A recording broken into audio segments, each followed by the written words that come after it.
The term SEO or search engine optimization has become more than just a buzzword in the real estate industry nowadays. In fact, most real estate agents that don't really know about how SEO works tend to think that by initiating or executing an SEO strategy, they're gonna be golden. It's gonna be their claim to fame. They're not really gonna have to work anymore. Lead generation is gonna be automated and their business growth will be put on autopilot. Now, while this is contextually true, I do want to spend some time, specifically this video, talking about debunking some of the false narratives that have kind of been associated with executing a SEO or search engine optimization campaign for your real estate website. You see, SEO does work, but there are levels to this. In order to execute a solid SEO campaign, there are a few prerequisites that you must complete. The manual here, and in this video, we're talking specifically about when you should be starting your SEO campaign or your SEO strategy.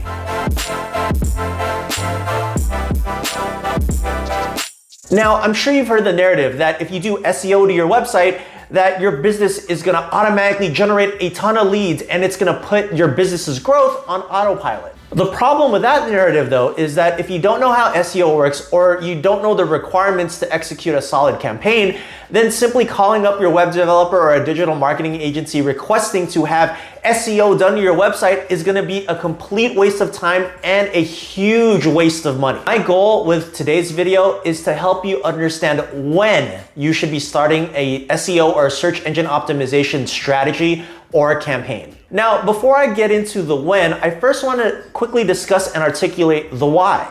As I mentioned earlier, the idea of using a SEO strategy to automate the lead generation of your business is factually true. Having your website rank high on search engines organically for the keywords that you're vying for to try to automate generation of new business does hold some validity and weight. But let me contextualize that a little better so you can understand. Let's say there's a keyword that you've identified that's gonna bring in new business. And let's imagine that that keyword is a Los Angeles probate agent. Now, if we do a little bit of research, we can equate that that particular keyword is searched about 500,000 times per month. By the way, these are not factual numbers. I'm just using pretty large numbers to help articulate the point. All right, now back to the example.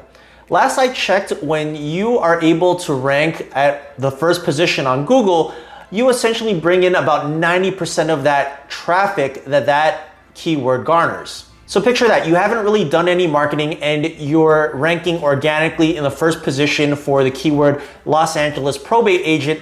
And just by doing that, you're able to bring in about 450,000 searches to your website a month. Now, if we look at any type of digital marketing strategy, typically 2% conversion rate is about the measuring stick that we have to hold all of our campaigns against. And look at that, that 2% converts into about 9,000 leads per month. With just this simple math, you can clearly see why SEO is so powerful.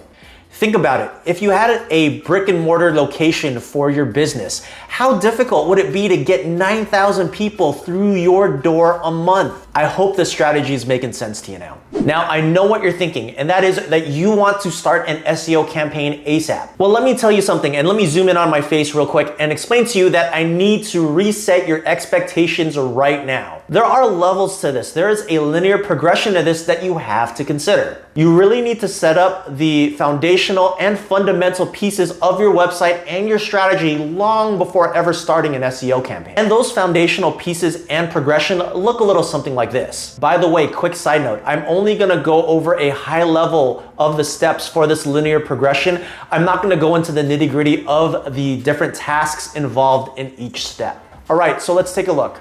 It all starts with your website. You have to have a solid website established that is optimized based off of search engine best practices and truly structured so that it will be the best user experience for your visitors.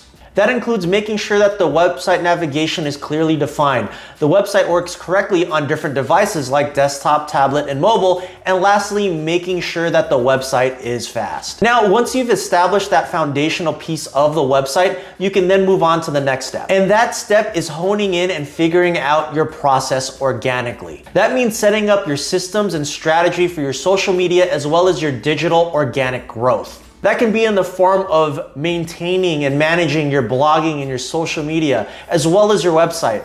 and also figuring out how to properly engage with your sphere on a regular basis. This strategy is really going to help you define how you want to promote yourself as the expert to your initial sphere and your network. Because once you figure that out, promoting it to complete strangers will be a lot easier. Now, once you've established and exhausted everyone within your sphere, you can now progress to the next phase, which is paid ads. This is where you want to start allocating actual real marketing dollars to acquiring new customers. The reason behind this next progression is that paid ads allows you to simply get real, factual, hard data that helps you identify which keywords are generating you business. Then the last step, step 4, is really when you now should start initiating or contemplating how you want to execute your SEO strategy. And that's simply because once you've narrowed down and figured out what keywords that you need to be targeting via your paid ads, and you have a solid organic strategy for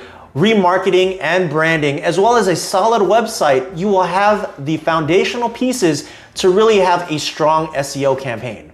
Remember that you will not be able to identify the keywords that are working for you unless you have a paid campaign and you've tested it and have real data to back up what keywords you need to be targeting in your SEO strategy. Again, each one of these steps do require a multitude of tasks that you must complete to progress to the next step. Now, if you have any questions about any one of the tasks that are associated to each step, please, by all means, feel free to reach out. It is one of the things that we have a wealth of expertise in, and we will be more than happy to help. That being said, I hope you found this video helpful, and if you did, please make sure you click the like button, the subscribe button, and the bell icon so that you will get notified for future videos. Anyway, thank you so much, and I will see you on the next video.